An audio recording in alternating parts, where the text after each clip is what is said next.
needles. Who likes needles? Everybody loves needles. Hey, everybody. Welcome to Final Watch. I'm Matt Christy. And I'm James Cope, Goth James Cope, as done by the makeup. And the empty chair next to me is Jared just ditching out on us to go see Fantastic Four, even though he's the one that forced James to be in the makeup. So. Oh, no, that was me. That was me. Oh, you? First off, anytime I get to apply a lot of makeup to myself, I'm surprisingly cool with it. So, like, I just want to make that clear, right? As we move forward, put on one of my little Duntia sort of shirts here, and I'm ready to go. Yeah, let's review that Neil Gaiman Sandman. Yes. He won't return my calls. Neil Gaiman? I keep calling him saying, like, hey, do you want to say anything about the victims? And he doesn't. Yeah, so now we're here. I think that you're going about the wrong way, but, you know, whatever. Hey, yeah. But yes, that's right. Cut me once, blame my parents. Cut me twice, Neil Gaiman say something about the fucking victims that doesn't make you sound like a complete piece of shit. It's an old saying, every goth knows it. Yeah, so you can tell we're talking about episodes 4, 5, and 6 of The Sandman today. Which is wonderful, because only one of us in this current program have seen all 3 episodes. Can you guess who it is, our audience of... Yes. Not 2 people. Well, you're over there, Chris. I watched episode 4, and episode 4 got me, like, kind of worked up a bit. So I had a hard time with episode 5, and then I just said, I'm stopping. So, but we can get into that today, definitely. So as I write my, I'm going to just say this. The last couple of years, me and Neil Gaiman have had a rocky road, even more so than his PR, where I thought Good Omens was amazing. And then Good Omens Season 2 was a show. It was recorded. Actors are in it. Like, I don't know what else to say about it. And it was put onto a Sandman program. Season 1 blew me away how good it was. And Sandman Season 2 is so far that what I've seen a jumbled mess where it's we were talking before, a lot of side quests. It's the MacGuffin to get the MacGuffin to get the MacGuffin to get the MacGuffin to get the next MacGuffin, and which it's still it's well written, and it's well acted, and it's very well costumed. And then there's a lot of very pretty, composite green screen shots that look nice, very nice. But yes, it's becoming kind of a slog to get through this season already. So, Season 2 is kind of all over the place. Season 2 is we took the rest of the Sandman graphic novel series, and we said, okay, here's where the Sandman is in the stories, and we're going to pull those and put them together in a show. There's a stuff that happens in between these sets, pieces, and everything else like that, but we can't use that, mostly because we want to try to pull the DC characters and everything else like that, even though Warner Brothers is helping to produce it. But that's Warner Brothers for you. They don't want to give you their properties. The first 3 episodes was the Key to Hell arc. This is what we find out later, the Orpheus arc. James really hasn't reached that point yet. Even though episode 4 wouldn't tell you that it's the Orpheus arc, it is the Orpheus arc. I saw the first, several minutes of the episode 5, and I saw that we were going in the past. And I actually got excited about that, so I paused for a second. But, episode 4 was so rough, where it was, we were on a quest to find somebody to give us information, but everybody we went to got killed. But the bigger thing is, it's one thing to go for, MacGuffin to MacGuffin for things, side quest to side quest, but it's also, they didn't use their powers at all. So we were just watching a shitty brother and sister go on side quests. And I was like, I hate, it's I'm trying really hard to find anything interesting about this. And then we got, in episode 4, we got a nice lecture about the trans community. And I was like, I can't wait for the episode about sexual abuse survivors and people who are ignored for that. If we're going to fucking preachy here, Sandman. If we're gonna take some political sides, I do think there are a couple of sides you may want to look up as of recent. Any sort of item. So you dirty King the Conquerors, have fun with that. All right. Well, depends how far you watched into episode 5. The first 15 minutes of episode 5 was the, Yeah. hey, we're not done talking about the trans community and how they're disrespected. Because, yeah, that was the first 15 minutes talking about Wendy's death and all that stuff before we can move on. Which I fully agree with and support. I'm just saying, like, might fall a little bit on deaf ears right now coming from your guys' production crew. Just saying. Like, that's a tough one. So, best of luck, guys. So as explained to you kind of off camera, then we get into the story of Orpheus, which was a Greek character, the myth of Orpheus, where he was the greatest singer in all of Greece. I remember the story pretty well. Do you want me to retell the Greek story? Hey, you know what? I'm good with that. You know why? Because that's all the Sandman Season 2 does, is retell stories that we know. Go ahead. Well, if memory serves, Orpheus is the one with all the dicks? Yes, all the dicks. Yes, and then I don't remember this at all, but you were saying he lost his head and had a pretty voice? Yeah, yes. All right, so does this guy sing well in this? Does he give us some Michael Bublé? He gives us a Greek Michael Bublé, sure. But it's a higher pitch, just like you would expect for that time period. So Michael Bublé with less dicks. Okay. Almost a eunuch Michael Bublé. That's his vocal range. Orpheus is revealed to be the son of Morpheus, because we just went through this whole storyline about how our main character is going after this girl, but apparently at some point in history he also was married to another woman and had a son.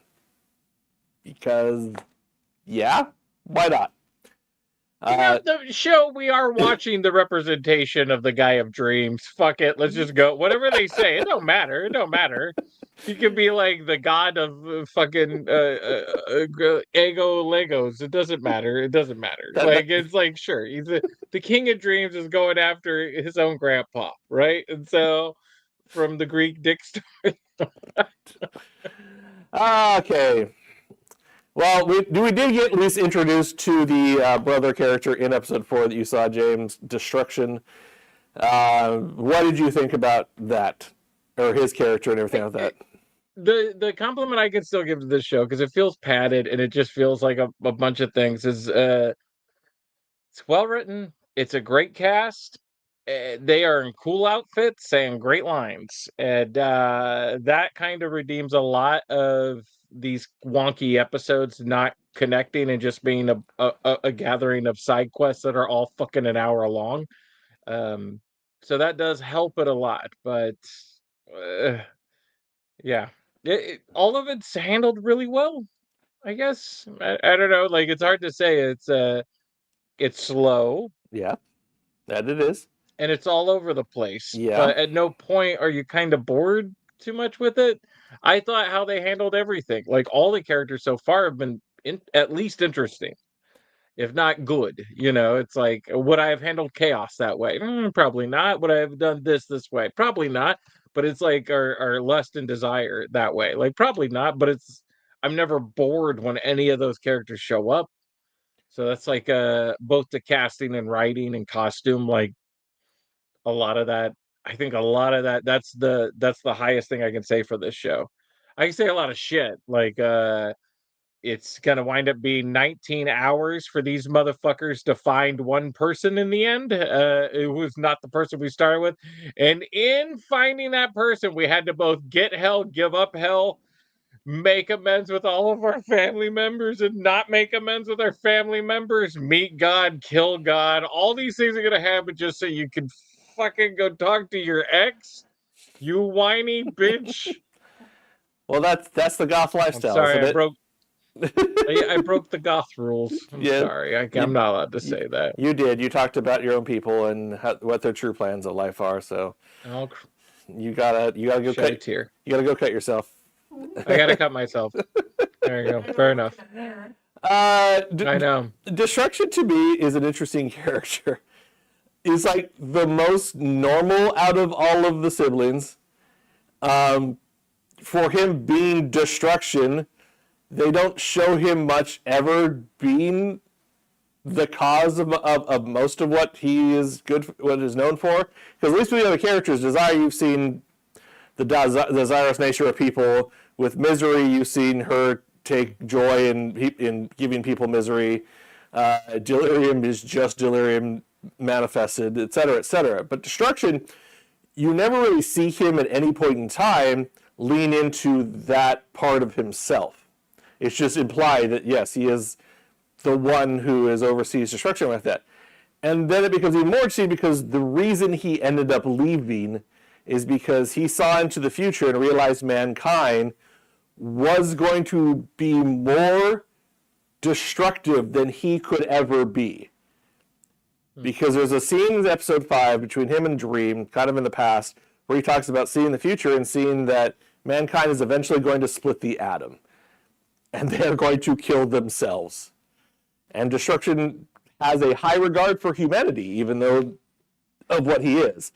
I don't know if it's 20th century British writers and the goddamn nuclear warhead. What is with it with 20th century British writers and the goddamn nuclear warhead? It is a big thing. It is a big thing, but it is not the biggest thing. It is not every time. Every time with these limey, you dirty beans on toast motherfuckers. Always with this. So yes, Big Bob. If you had introduced the concept of atomic warfare to Shakespeare, then you would have had a lot more fantastical plays from him, I'm sure, because that's just the default nature of British writing is, nuclear warfare, we got to make it all fantasy and shit now. Much Ado About Hiroshima. Like, I love Much Ado About Hiroshima. It's a fascinating play. So full of critics said it blew your socks off. Full of wood gnomes and fairies and all this other stuff. Faces blown right off. But you'll have to get around to see it eventually because there's 5 more episodes after that that have now been released. But in the end, they do find Destruction. They find him with the help of Orpheus, because Orpheus is basically an oracle, an ever-living, because he became immortal in his story, an ever-living head that can tell about everything like that. And then your greatest moment, James, that you missed for episode 6 was the want moment of Destruction was living on the island next to where Orpheus resides. So nice. Yeah. It's like, oh, okay, that's where he is. In the end, Destruction, Dream, and Delirium have a chat with each other, and Destruction kind of returns to his realm and does so in a mist of stars that it looks like a nebula in space, and he's gone. I don't know if called it. Yeah, fucking called it. Yep. Called it. Like we all called it. Like as soon as they started this arc, we were like, you know what's gonna happen. You know what's gonna fucking happen in this. Jesus. All right. But then we get the setup for the rest of the series, which is the series of events is Orpheus gave Dream the information of where Destruction was, with the promise that Dream would finally kill him to put him out of his misery of having to live forever just as a head. Something he had asked him to do when it originally took place thousands and thousands of years ago. So Dream does it, and the fates come back and say, well, they've now spilled each other's family blood, so now we're going to fucking snip this in the bud and do the literal cut the string wire for the endless family line, and that's where episode 6 ends. The setup for whatever war thing's going to happen as a result of that is going to be the rest of the series. So there's promise of something more happening, but again, that's this series. A bunch of promises of something else that's going to come up with some good, decent side quest storytelling in between. And I hate to say it, but from what I've gathered of the 80 hours, at least that's what it feels like that I've put into this show so far this season, if you have something to work out with your ex, Do it now, people. Do it now. Do it now. Otherwise, it's gonna end up in a 40-hour fucking 8 million side quest. You're gonna own hell for a moment. You're not gonna own hell. It's gonna be a mess. Just wait. If you got something to say, send that email, send that text. Work it out with your ex, okay? Not get back with them. Just say what you didn't say. That apparently we need to watch fucking 800,000 hours of. Neil Gaiman jerking himself off of the screen. Nope. He's got a bunch of people chained up that do that. That's right. There's other people do it for him. I forgot. That's what I hear. So. Well, no, he does it in front of them. There you go. That's what it was. Totally with their permission. Well, he said, do you want to see my Louis C.K. impression? Everybody said yes, and then that was all of it. So, yes. Yeah, well, overall, all right, I guess we should rate this, and then we should go into kind of talking about either what we hope moving. Yeah, we can talk about that too. Then the rest of the shit that's going on in the world. Yeah, there's a future people who might be watching this. A lot went on this last week, kind of in geek culture. It's been a comical mess. So before we get into that, what do we hope happens the rest of the episodes for the Sandman? I hope Dream has to go against the rest or a good portion of his siblings. And there's the destruction or the end of the Endless. I don't know what that looks like, or if it's just a rebirth, recycle again. Because another thing the Fates say in the episode is that the way it comes about is that they're having tea with themselves, and one of them asks for a fortune cookie, hands it off for some other person to read, and they talk about this prophecy, and they bring up, hasn't this happened before? Haven't we got this prophecy before? So it seems like it's just a cycle of events that's happening, and it's just going to happen again, and it's going to have an ending that I don't know is going to be entirely satisfying, because it probably just restart the entire thing again.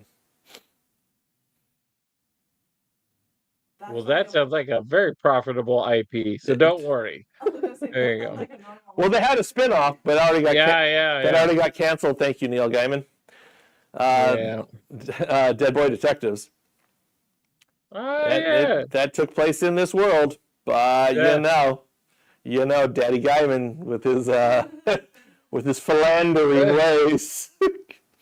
The only thing I hope with the rest of the season is that it causes me to feel emotion. Oh, okay, that's a good thing. And those emotions I feel, I will record and write down on parchment paper.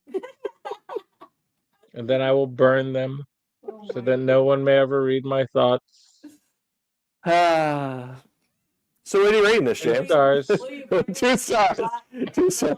Episodes 4 through 6, 2 stars. James Cope, thank you. 2 stars, 4 through 6, 2 stars. Or 2 whatever. Two names on the Epstein list. I think that's what we agreed with. Yeah, exactly. You get 2 Epstein lists out of 5 Epstein lists. That's I'm going 3.5 because the storytelling is good. It's just getting forever to get there. Yeah. It's maddening because it's well written, well acted, and they look cool. They clearly half the time it's like I don't even think these motherfuckers are in the same room. But like. Episode 5 is listed as just over an hour long with the credits. I was doing stuff while taking care of laundry and stuff while watching that.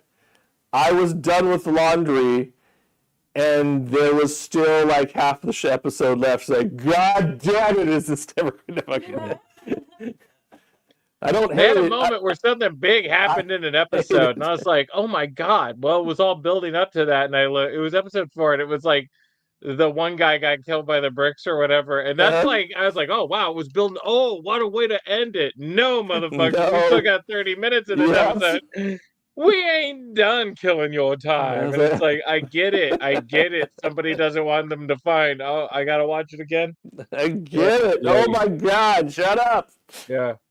Yeah, no, that's a lot of what this is. And it's well written, but it's not, I don't know if it's well written enough to sustain the long, drawn out, here's some visuals, not much is going to take place. Yeah.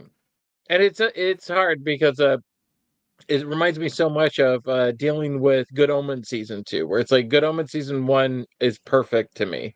I still watch it. I go back and I rewatch it, but Good Omens season 2 is fucking terrible.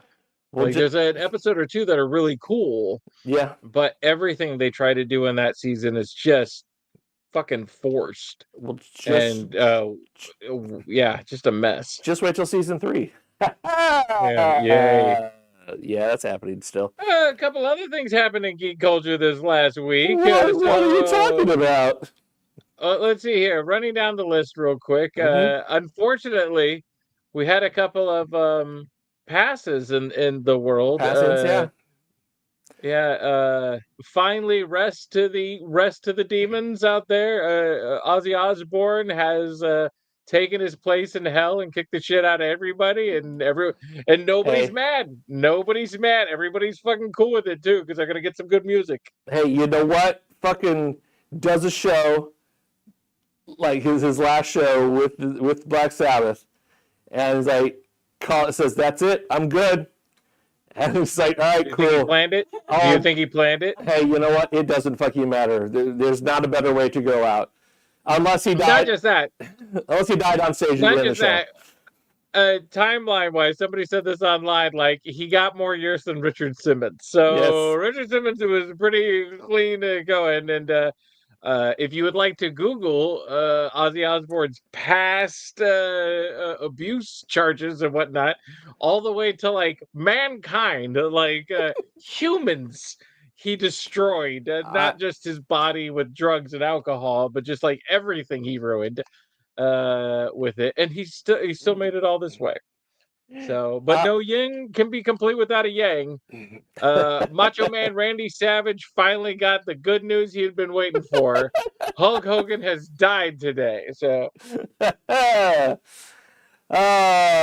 yep, that's one less racist in the world. That's what I'm going to say about that. Well, you know, it's like he's getting them steroid shots up in heaven now.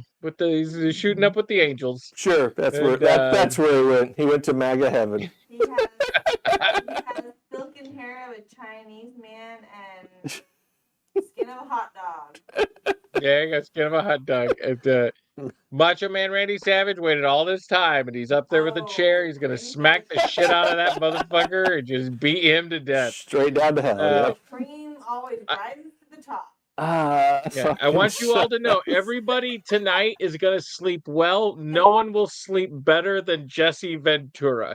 Jesse Ventura might die. If you love Jesse Ventura, reach out to him tonight, because the blanket of love and warmth that's about to cover Jesse Ventura with knowing he outlived Hogan's bitch ass who ruined his union, who fucking ruined part of his life and his career, Jesse Ventura. Can you do a Jesse Ventura impression? Not if well. If you want to talk like Jesse Ventura, you gotta talk like this. Like, everything he says is like one syllable. Each syllable's got to punch you in the fucking face. Like, I wanted pineapple on my pizza. It's like each line. Jesus. Hey, Jesse Ventura got to share the last WWE screen time with Goldberg. So Hulk Hogan's final appearance on WWE programming was the audience booing the shit out of him when he was there for the premiere on Netflix at the beginning of this year. Oh my God, that's true. That's true. Oh, society, we fuck up a lot, but every now and again we get it right. Yeah. So great memories. Sent all the Hulkamaniacs to the grave, booed. So the last time, that's nice. That's nice. Fantastic Four is opening this week, and the early reviews are saying it's a masterpiece. Which means have you heard that? I have heard that. Does that mean it's going to be your least favorite movie of the year, most likely? It's going to be a piece of shit. Every time any studios come out, dude, 2 years ago with The Flash, we saw The Flash, everybody, and does anybody still bring up The Flash? Like, you know what's good? You know it's fun to watch? The fucking Flash. And so... Well, no. That's two separate things, James. One, you said, does anybody bring up the Flash? Yes, we bring up the Flash when we need a punchline for something, or to compare it to fucking stupid babies being saved. But otherwise, no. So we went into Flash knowing that everything was a paid endorsement. We knew that. We were still dumb and paid money to see it, but we knew what we were getting into when we went into it. Yeah, for me, it just feels like like I said earlier, me and Marvel's relationship at this point, I am like the bitter ex-girlfriend. I am going to go watch Fantastic Four. I hope it is great. I hope I have a positive experience. And there have been many times I have gone into movies with nothing but haterade and left there a big fan. So it has happened. I'm not just a curmudgeon for life. But Spider-Man Across the Universe, I'm still not a big fan of Miles Morales, but I was super fan number one at the end. By the middle of that movie, they had won me over. Yeah, and then the second movie. Then the second movie came out, and you. The second movie came out, and I'm like, well, I love Spider-Punk. I think Spider-Punk needs his own fucking film. That's an amazing character. So that is a character that we could see go for forever. But no, every now and again, a movie comes out where I go into it thinking it's going to be shit. Lord of the Rings. I went to Lord of the Rings to hate it.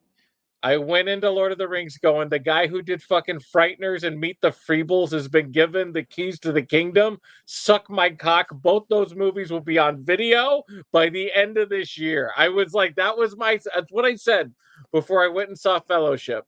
And then halfway through Fellowship, I was like, well, this will be my life for the next 10 years. Yep. This is amazing. So you never know. Trilogy Tuesday. That's all I got to say about that. Fucking A. The director's cut of the first two and the opening night of the third one.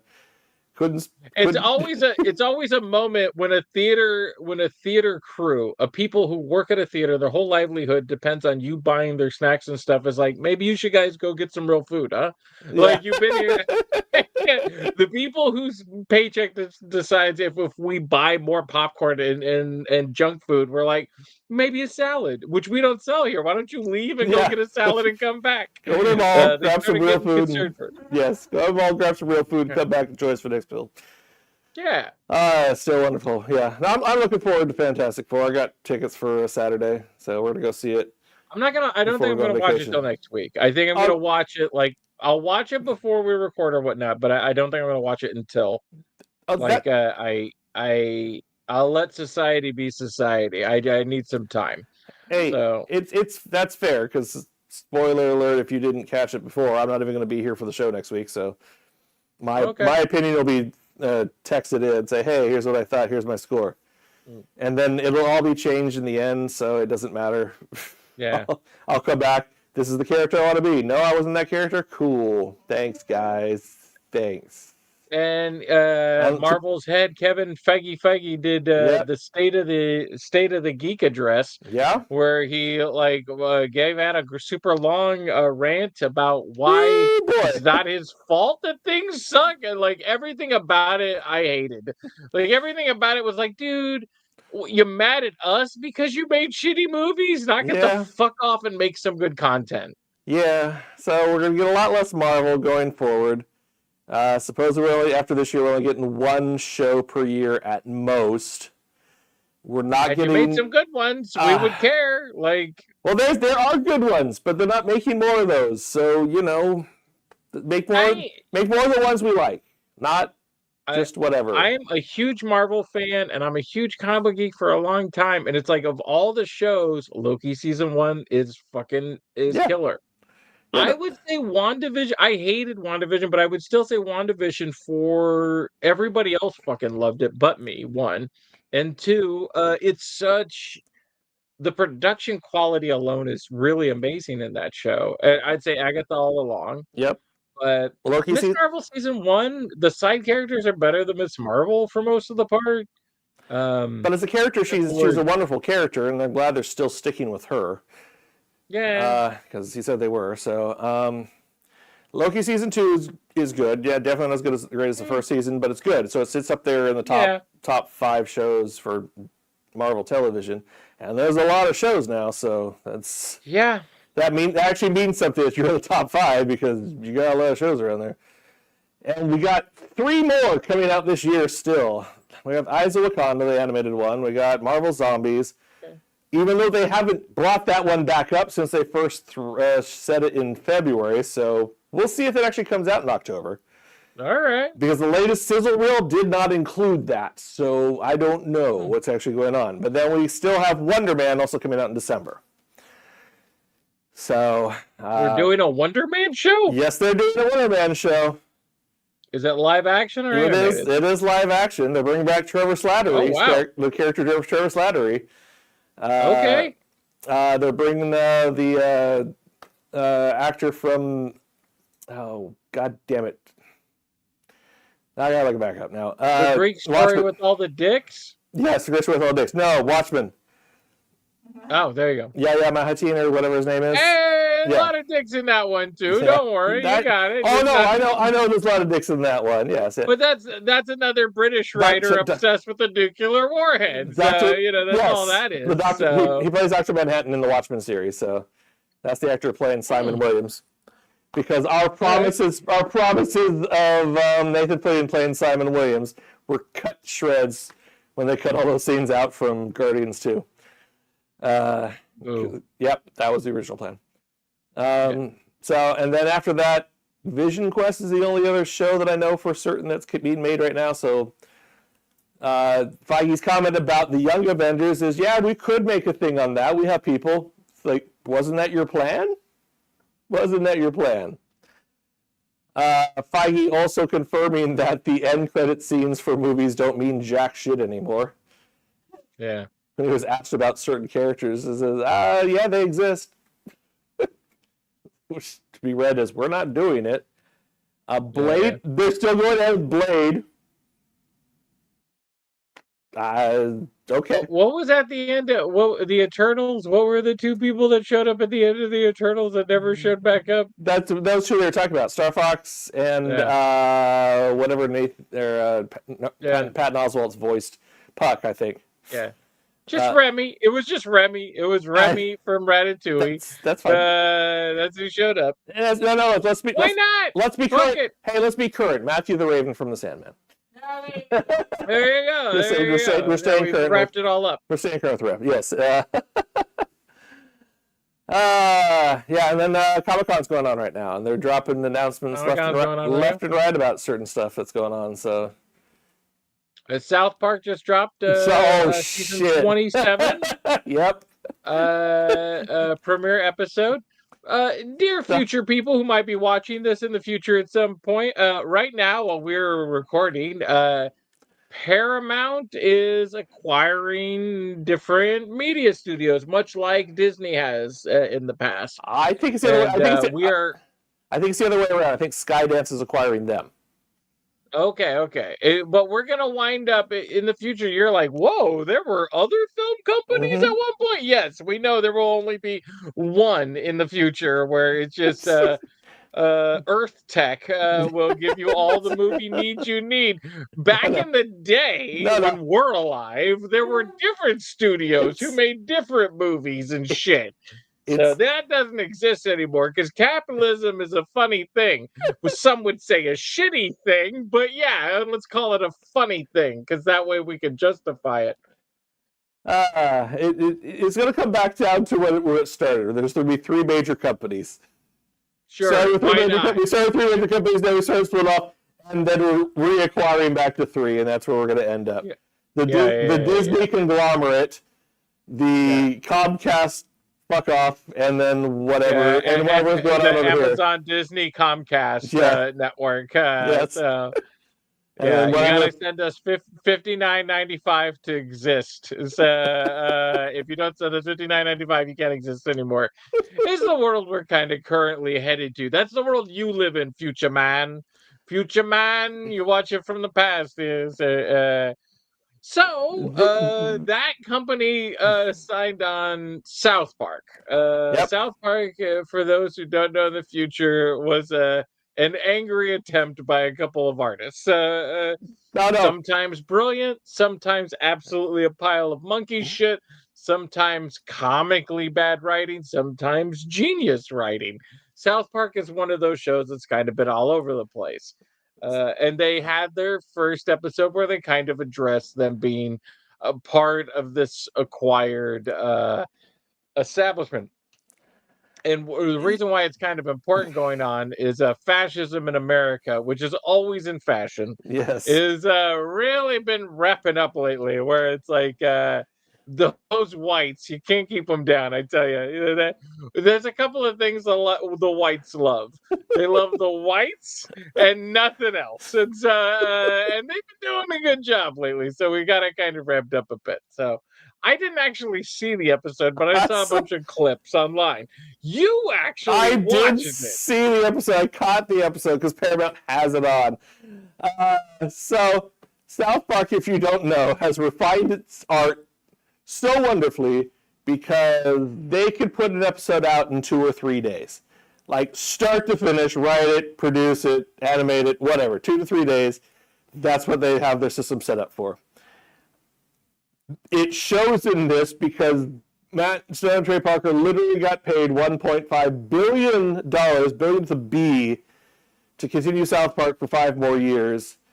And they put out this wonderful piece of satire, which is, I don't know, so much satire as it is just a commentary on what's going on in life, of shitting all over Trump and basically recasting him as Saddam Hussein from way back when. Is Jane Cope still there? Is he dead? He disappeared. Anyway, so yeah, they specifically in this episode, for things that just happened, called out the situation with Colbert, called out Trump's lawsuits, and he sues everybody, calls out the deal that was made with Paramount. Basically, Trump's dick is straight up in there like a Greek episode. Let me tell you, like if you like Sandman, oh my God, the Greeks are back. Oh, you can see so much of Trump's tiny dick in that episode.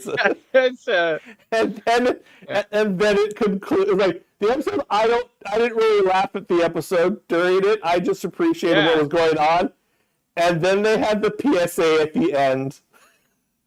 The deep fake PSA of Trump wandered through the desert. They're talking about he's a man that'll never give up. He falls down on the ground, and this tiny animated dick comes up and says something. And it's wonderful. And I laughed like crazy on that because that was wonderful. Yeah. Again, with South Park, it's hit or miss. You actually watched the episode. How did you feel about the episode as the person who watched it? Like I said, I enjoyed what was going on. Like it was such a quick wrap up of every shitty thing that Trump has been doing over the years and everything like that.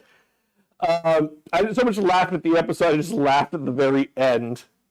But I appreciated what they were doing, because it included things like talking about the situation with Colbert, talking about they did a bit with 60 Minutes. 60 Minutes just in fear, the host talking, praising back to Trump, hoping that nothing bad happens to them because they fear Trump's wrath, and it was a wonderful piece. So, well, I saw a bunch of clips of it. Online, Matt Stone and Trey Parker are always kind of hit or miss, as South Park is. Some of the stuff they've done, Cannibal the Musical, I never thought was any good. Orgasmo was never any good. I will say Book of Mormon is probably one of the best musicals of the last, 25 years. Definitely in the top 10, I think, for a lot of people the last 25 years. So it's like every now and again, these guys, Team America is way smarter and way a much better film than 90% of the action films you'll see in your life. So it's like when they hit it, they knock it out of the park. And so but it's been interesting with it because they've always been a little scared on the pissing off Trump. At least that's what it seems like.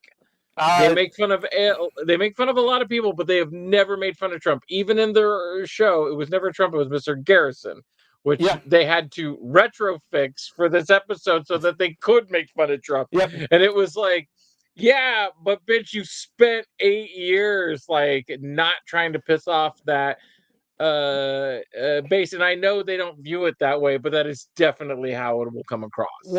Oh, you made fun of Hillary, you made fun of everybody, but you never made fun of Trump. And then like now we got this episode. But the great thing about that, it becomes the greatest joke of all for what's going on in real life, because all the right wingers who thought South Park was on their side with them making fun of all these Democratic figures and everything like that are now pissed off because they actually went after their boy. And it's like, I also think it's a little bit on Matt Stone and Trey Parker thing that they wouldn't get like ever have any kind of problems, but it's like they also I don't know about their deal or everything that was worked out, but they're clearly going to have problems with this group. So we'll see. They got paid $1.5 billion, James. Yeah, I get they do not give a shit. Like that's the point. Like it's like so. So as soon as I got paid that as soon as that check cleared, this episode was produced. There you go. I'm pretty sure this episode was there in forms for a while, and then that check cleared. It's like boom, we're doing it. We're throwing these we're throwing these current event things in, and we're doing this. So now it's If you get a chance to watch this episode, do it. It seems like it's going to be a continuing thing for this season, though. Because this episode didn't really have a conclusion. It just kind of ended at a certain point. So, and also said the PSA of the live-action Trump wandering through the desert in his tiny dick was the first of 39. Nice! We're getting more. Good lordy. Yep. All right. No matter what, we're headed down the path of shit-tastic for 2025. Woo! The rest of 2025. Back half of 2025 is great. Fucking great.